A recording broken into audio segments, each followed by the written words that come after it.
there was one particular record that has shown that one patient had about 4 open heart surgeries in one particular single day.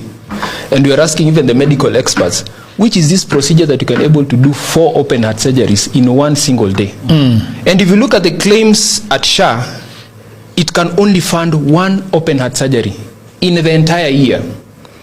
But there were 3,235 cases of similar incidents, and SHA decided to pay the claim.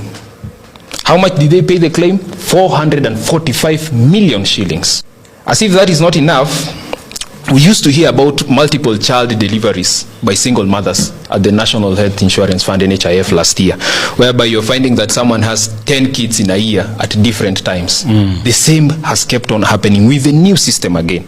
So we have had 6,392 cases whereby one woman gives birth to in 1 year. Almost 4 times or even 10 times in one particular year. All those has been highlighted in the records, but SHA still went ahead to pay these claims. How much have they paid? 148 million. Part of the fraud also, there were claims for non-contracted facilities. You know, SHA is also a health insurance fund whereby they cannot pay you unless you have an agreement with them. That is why sometimes you might walk into a nice private hospital, but they tell you, we don't accept SHA or we don't accept NHIF. Why? Because they don't have an agreement with them, or they feel like they don't want to put up with the pressure of that. But there were 137 facilities, no agreement with SHA. They had no agreement with SHA. No particular agreement. You could walk into the hospital, you would not see a SHA banner there that we provide these services. But they made a claim and sent it to SHA. Yes. And guess how much the SHA paid them? 1.5 billion. And there is no formal agreement with them. There were also unauthorized medical services, whereby 1,091 facilities, they were paid 7.3 billion for medical services that were not authorized under SHA.